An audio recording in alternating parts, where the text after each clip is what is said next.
First story is titled, Am I the a-hole for telling someone to F off?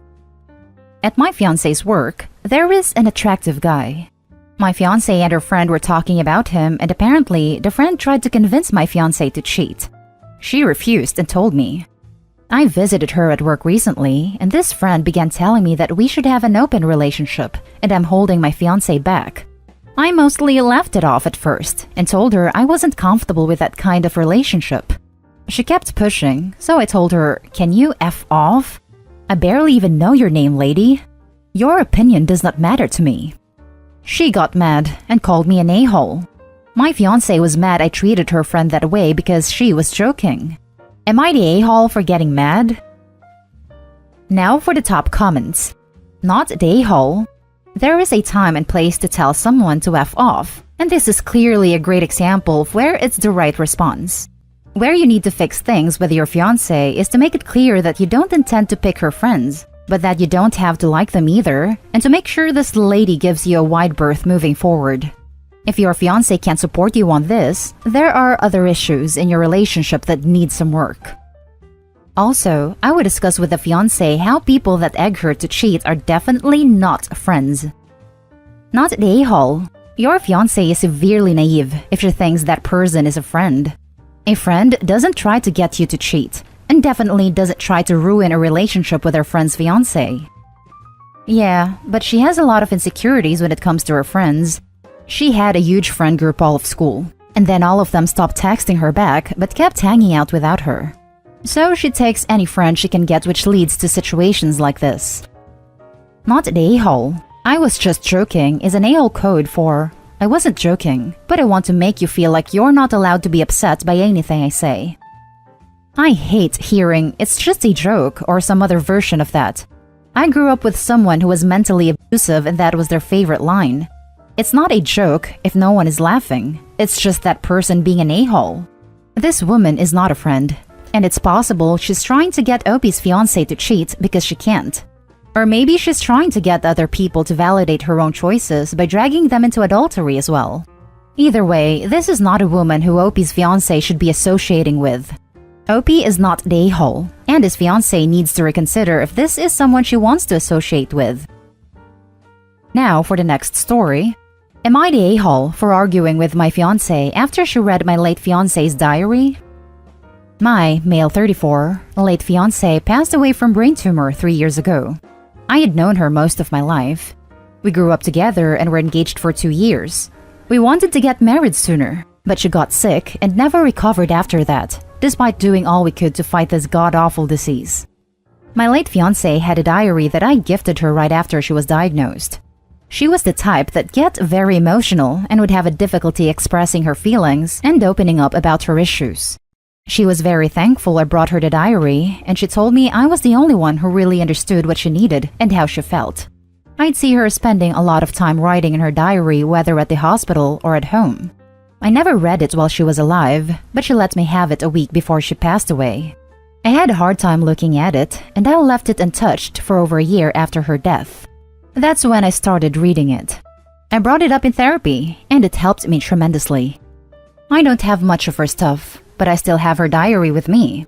I'm now engaged to my fiancé, who I met via a mutual friend, and she was wonderful when I met her.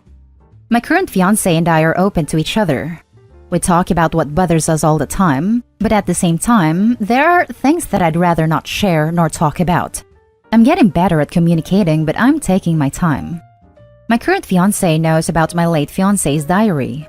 Despite her asking to see it, and I have no idea why she'd want that, but I made it clear that I have no intentions on sharing what's in it with her. It's not like it's a secret, but I know my late fiancé would want me to keep it that way. My fiancé kept bringing it up, knowing how uncomfortable that made me feel. And yesterday, I got home and found out that she took the diary and read it. I was absolutely pissed, and she didn't even deny it. Even tried to argue with me about why I was lashing out at her, even though she disrespected my boundaries. She even refused to acknowledge that couples should have personal boundaries. I yelled at her for being so inconsiderate and for touching the diary in the first place. She got upset that I reacted like this and refused to talk to me for hours. She's currently staying at her friend's house, saying that I was being harsh on her. Now for the top comments. Not day hole. She disrespected and violated your boundaries. And personally for me, this would be near instant breakup worthy. Couples therapy is for couples who have trouble understanding each other. There's no gray area here. You said to not read a diary because it's personal, and she violated that very simple request. She's shown she's comfortable violating your comfort zone to make herself feel better. My husband has a diary in the engagement ring from his fiancée before me. She died of cancer. I have never asked to see it.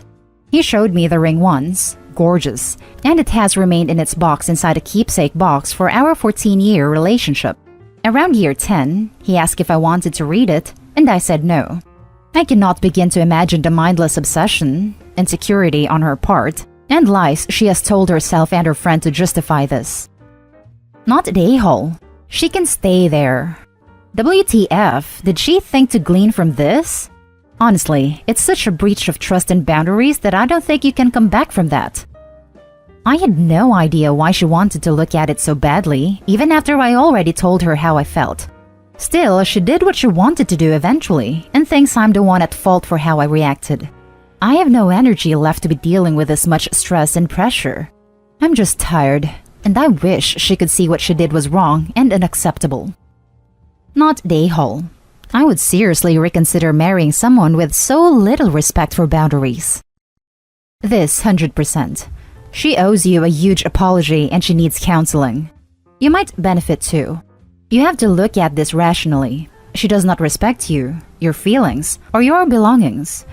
Then she tries to turn it around on you. That's gaslighting. Please, seriously, consider whether you want to move forward with this person. The next story is titled, My 28 female, ex 28 male, chose his best friend, 28 female, over me, and now is upset and moving on. I had a 2-year relationship with Andrew, which ended 1.5 years ago when I had finally had enough of him taking his rude, passive-aggressive best friends, we'll refer to her as Chloe, side over mine, constantly. I gave him an ultimatum to pick her or me, and he chose her. So we broke up. I reconnected with my ex Dante shortly after this happened. Dante and I dated for 5 years but broke up because he wanted to be child-free and I didn't. He since changed his mind, and we got engaged a week ago. I posted about it on Facebook, and a few hours later, Andrew sent me a message saying he couldn't believe I had moved on so quickly, how he always knew I didn't love him as much as Dante, how he thought we would get back together once I calmed down, how I had betrayed him, etc. Chloe sent me a long message apologizing for the things she has said/done to me, and said Andrew was just being a good guy by trying to help us become friends instead of enemies. She said Andrew had become very depressed since seeing my post, as everyone always thought we would end up together. She ended it by asking me to give him a second chance. I haven't replied to either because I genuinely don't know what to say. I've had a few other friends tell me Andrew is in a really bad state and he feels awful for how things ended between us. They've all asked me to speak to him to help give him closure, but I really don't know what to say. What do I do? Now for the top advice. You don't owe him closure. You don't owe him crap. If you truly want to marry Dante, it'd be in your best interest to block him and Chloe and move on. Agreed on this. No response is a response. Leave them on read. He is a grown-ass adult. He needs to deal with his feelings, not pawn them off on you to fix. You broke up over a year and a half ago, not your circus anymore. Talking to him now will really just drag you into that whole situation again. Unless you want to leave your fiancé for him, I would stay away. I don't even understand why OP is faced. Andrew and Chloe are just people you used to know. Block them all. To hell with haters. Enjoy the hell out of your new fiancé. 1. He expected you come begging to him after the breakup, which you never did. 2. He realized how badly you were treated by his best friend after the breakup, but didn't have the balls to apologize. 3. He hates that you are not unhappy and crying like him. 4. He finally burst out to his close friend that it was her fault, so she apologized after years. Edit. Just realized that I was commenting in wrong sub. Sorry, but points are still valid. Yes. He made his choice a year and a half ago. Good on you for leaving him and expecting better. Tell your fiancé everything. Let him read the messages, and then block both the ex and his friend. He chose her, so he can get closure from her. Now, for the last story. Am I the a-hole for anonymously reporting my fiancé to her hospital? I, male 33, been with my fiancé, female 32, for 6 years in total. She's a doctor and has been working at the local hospital for 3 years after moving from another town. We'd argue sometimes over different matters, but nothing major or too serious, until now. Now, I'm not the type that calls every other hour whenever she's away or anything. I give her her space and I respect her privacy. I never really tried to even ask how her day at work was because she likes to keep work/personal life separate. Understandably so, but things have changed. I noticed there was this guy who has been a patient under her care who always gets brought up. For example, she'd have his number and call him outside of work. I was surprised when I heard her talking about him to a close female friend of hers. And when I asked, she told me patient confidentiality, so I shouldn't ask who this guy is. I basically knew nothing about him other than he receives treatment under her care. That's it. I tried to let it go and thought nothing of it. But I couldn't ignore her interest in this particular patient after she started contacting him during late times at night for long periods. I just confronted her, and she lashed out saying I was trying to get involved in her job and trying to control her. I ended up reporting her anonymously after she behaved like this. And I did my best to not make her feel like I had anything to do with it, but she came home and yelled at me, telling me that I was behind the issue she had at work, and that the hospital officials have spoken with her and got the patient involved as well after they received a complaint against her. She somehow knew and yelled at me for wanting to ruin her career by being petty. She refused to sit down and talk, packed her things and left. She told me to not try to contact her because she wanted to rethink being with someone who has no regard for her hard work. I tried to explain to her, but she keeps lashing out at me. I felt absolutely terrible, but her reaction wasn't fair to me at least. She didn't even think how her behavior was affecting me and kept calling me petty. Info: I was able to determine exactly which patient she was talking to her friend about by talking to her friend. Otherwise, I wouldn't have felt strongly that something was going on. Her friend told me that my fiancé mentions his patient a lot and talks about him in details. She'd get so defensive whenever I tried to have a conversation with her about this issue and make sure I get zero answers. Also, whenever she's on the phone with him, she'd walk out and stay gone for a long time, then stays quiet afterwards. Honestly, at this point, it's pretty obvious, and I feel so bad that she's behaving like this now after 6 years. I've never seen her act like this ever. I have an awful feeling, and I just can't take it. Now for the top comments. You're the a-hole. Your behavior was petty. If you suspected cheating, you should have talked about your concerns with her or just left, not called her job in an obvious attempt to get her in trouble or fired. There isn't enough info, but the problem is that there's some reason to believe the doctor was engaging in a massive ethical boundary crossing with a patient. If that is what is happening, it should be reported to the authorities for the protection of the patient and the public. You're the a-hole. I notice you don't say what kind of doctor she is. Either way, you reported her anonymously, which means you already knew you were being an a-hole and you just didn't want to commit to your a-holery. Doesn't matter, still an a-hole. That's a bit of a leap. People report things anonymously because they don't want to face blowbacks. Sometimes the blowback is justified, but often it isn't.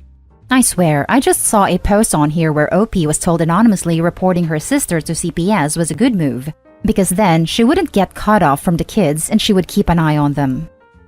You're the a-hole. It sounds to me like you reported her out of jealousy. It's not clear here that she was acting unprofessionally or breaking patient confidentiality/HIPAA.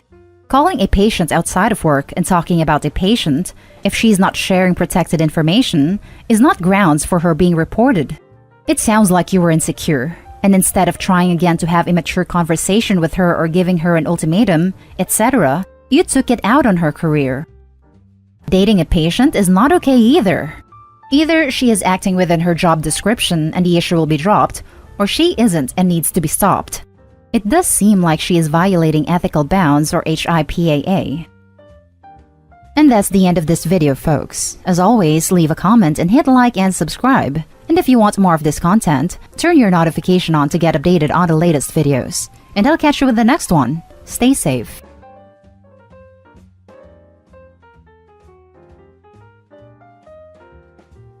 Update. Am I the a-hole for telling my fiancé to stop calling me by her late husband's name? Original post. I am 34 years old and my fiancé is 31. Mon and I have been together for 4 years and engaged for 1 year. She is also 4 months pregnant with our first child. She is a sweetheart. We get along very well, and I can see myself with her for a long time. Mon was married for 6 years before she met me, to a guy named Kyle. Kyle died in a car accident a few years ago. Although the relationship between Mon and me is great, she often calls me by her late husband's name. Things like, "How was your day, Kyle?" Or, "Can you grab that for me, Kyle?" I'm almost certain it's accidental, and she always apologizes and corrects herself, but it still makes me uncomfortable. She even slipped and called me by his name during sex. Finally, I sat down with her and, upset, told her that this was making me uncomfortable and asked her to stop calling me that. She started crying, apologized, and told me that she still loves Kyle and always will. I don't know why, but that really made me unhappy. At the end of that evening, her sister messaged me, saying that I was rude to her sister and that I'm an a-hole. Now for the top comments before the update. He died a few years ago, and you've been dating for 4 years. When did he die? He passed away 7 years ago. They were high school sweethearts and married early at the age of 18. He died when they were both 24 years old. Grief is weird and hard. She may grieve Kyle for a long time. She has the right to. You also have a right to not be okay with being called someone else's name. Has she seen a grief counselor? Have you considered couples therapy? The two of you need to sit down and talk about how you feel. She likely loves you very much, and her brain keeps defaulting to Kyle. It is, however, also likely that she has not properly dealt with her grief. She will need compassion and time. She also needs to understand that you are her partner and Kyle is not. Your feelings should matter to her, and it is not unreasonable to ask her to make a concentrated effort to get your name right. Regardless, therapy. You should both probably go. Has she seen a grief counselor? Yes, she did in the first 3 years after his death. Have you considered couples therapy? Yes, but at the moment I haven't found any. Not the a-hole. I agree with the posters saying not to get married yet and to seek individual and couples therapy. Also, talk to her about sharing your personal business with her sister. She called you an a-hole without knowing or hearing your side. I realize she may need to vent, but the problem is that, long after this is resolved, the sister will still see you as being rude, and it may tarnish your relationship with your fiancé's family. Show her the message from her sister and let her deal with it. Yeah, it's extremely obvious that even if she didn't mean it, it's hurtful to him. Him being upset about it doesn't make him an a-hole, and even if she's hurt that she upset him, you can't just go around telling friends and family he's an a-hole for being rude. He wasn't rude, he was hurt by something she did. It sucks for her if it's unintentional, but giving the impression to other people that he did something wrong is honestly pretty outrageous. Saying you're upset to friends is fine, but being honest and saying it's ultimately your fault and your partner did nothing wrong is key. Poisoning relationships by painting OP as being rude or unreasonable is messed up. You're right, he should show the text from her sister, say that's unacceptable as he did nothing wrong, and expect an apology from her. Now for the first update 4 months later. Since that day, Mon and I have been in couples therapy, and she has returned to the first therapist who treated her during the first 3 years of her grief. Obviously, it hasn't been easy. Our daughter was born a month ago, and Mon is still going through a lot, which makes taking care of a baby in the middle of all this even more complicated. Luckily, our parents are helping us with the baby. We've decided to postpone the wedding indefinitely. A lot has come up in therapy, such as finding out that Mon cries for Kyle when I'm not around. This can happen monthly, 3 times a month, or not at all.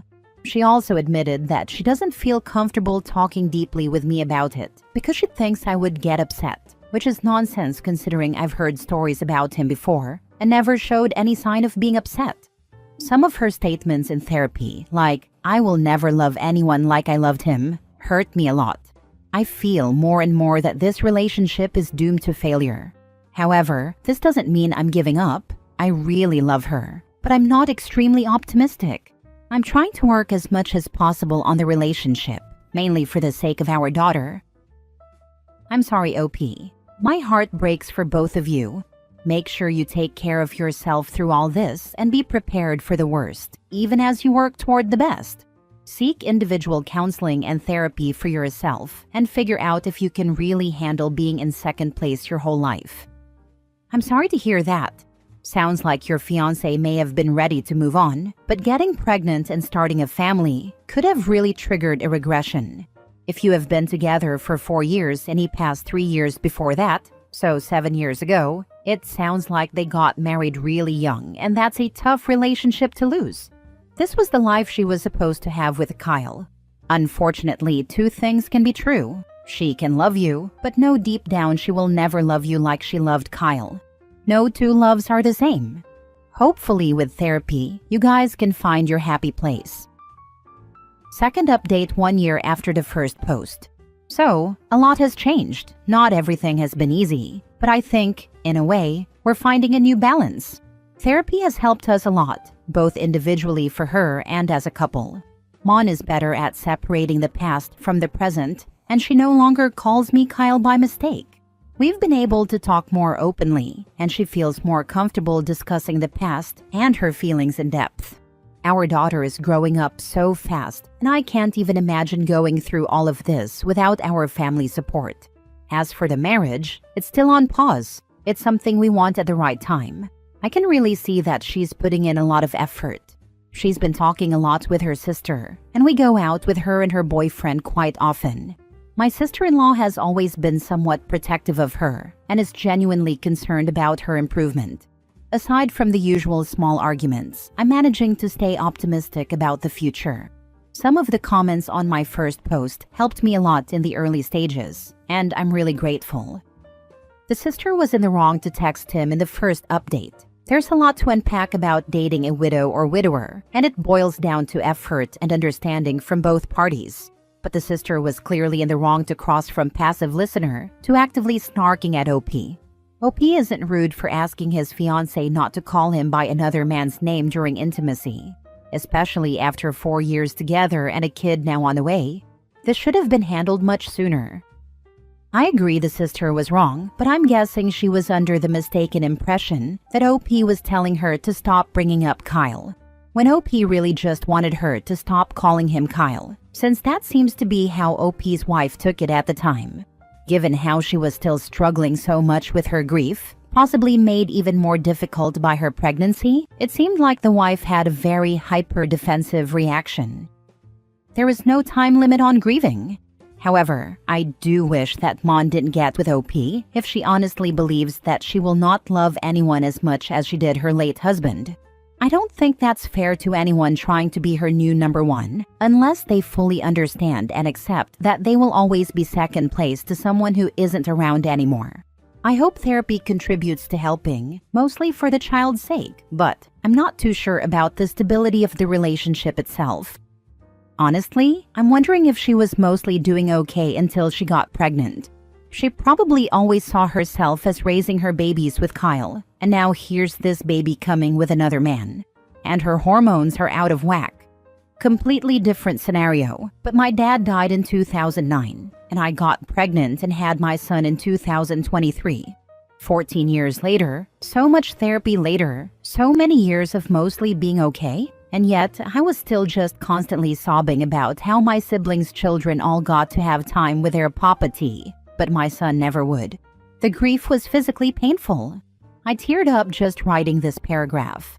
I can't even imagine how awful it must have been for Mon to grapple with becoming a mother without the guy who was supposed to be the father of her children, even if she loves OP and is thrilled to be raising his child. Next story.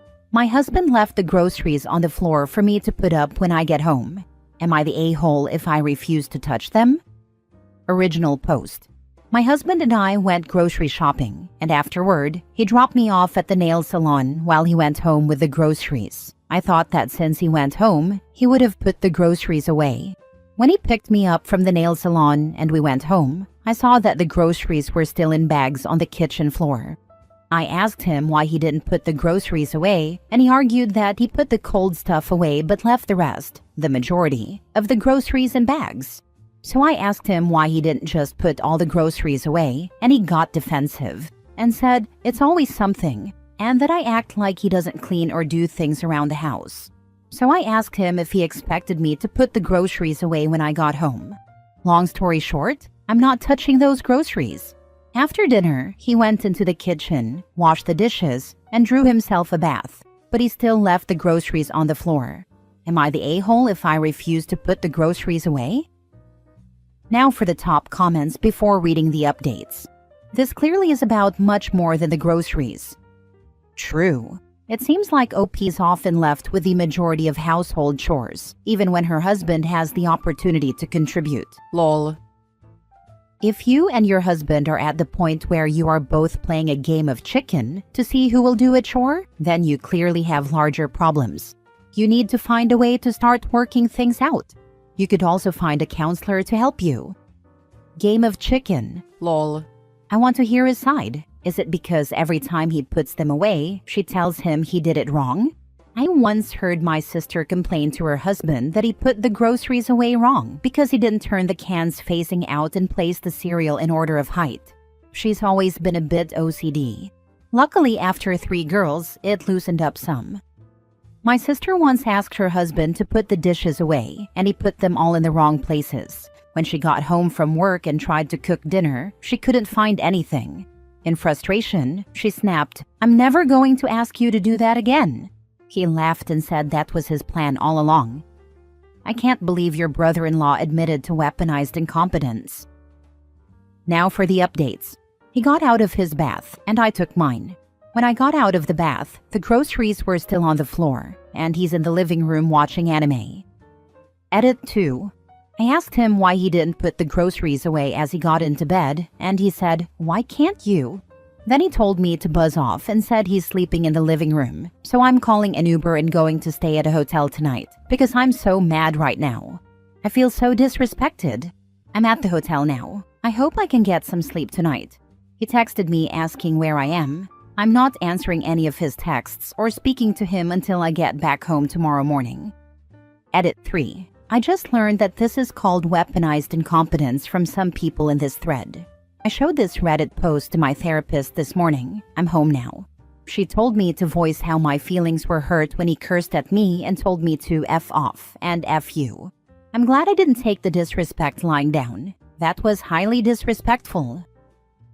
Next story. Am I the a-hole getting my ex in trouble during therapy with me and his current wife? My ex-husband, 40 male, and I, 36 female, share 3 kids. 12 female, 11 female, and 9 male. Since our divorce, my ex has remarried. His wife, Janie, 38 female, has 2 of her own kids, 13 male, 7 male, whom she has full custody of. So they've made a very blended family. I have a partner, 43 male myself now, but we don't live together or anything, so he's not directly involved here. The problem is, my kids dislike Janie, my girls more so, and they feel like she tries to play their mom and push me out. They have mentioned specific incidents, which led me to address the concerns with my ex, and after a while, this strained things between me and them, ex and Janie. They told me they didn't believe me and said I must be the reason the kids were causing trouble at their house. They never specified what this trouble was. At one point after things got bad, my ex admitted to me that the kids had complained about the same things to him regarding Janie, and he wasn't telling her. This landed us back in court and into therapy together for co-parenting. In our therapy sessions, Janie complained about me and said she feels like I refuse to accept that she's also now a mom to my kids, and that I want to ruin it by making up complaints. She said anything the kids say isn't real, and it's just kids trying to stir crap with the adults. During the discussion about this, I brought up my ex and how the kids complained to him also, and he told me as much. This started a fight between my ex and Janie. It derailed the session because they walked out to deal with their marital issues. My ex is now mad at me for throwing him under the bus like that. I defended myself, but he said I could have approached the rebuttal differently. Janie accused me of trying to break up her marriage and being part of stirring crap between everyone. Am I the a-hole? In our therapy sessions, Janie complained about me and said she feels like I refuse to accept that she's also now a mom to my kids and wants to ruin it by making up complaints. I would tell her, "You're not a mom to my kids. You're my ex-husband's wife. You have not adopted them, nor will I let you do so. They have a mom. They don't need another. If you stop trying to be their mom, they might be able to have a friendly, respectful relationship with you, and I'll encourage them to at least be respectful. But if you keep trying to be their mom, they will resent you, and I will not tell them that they shouldn't."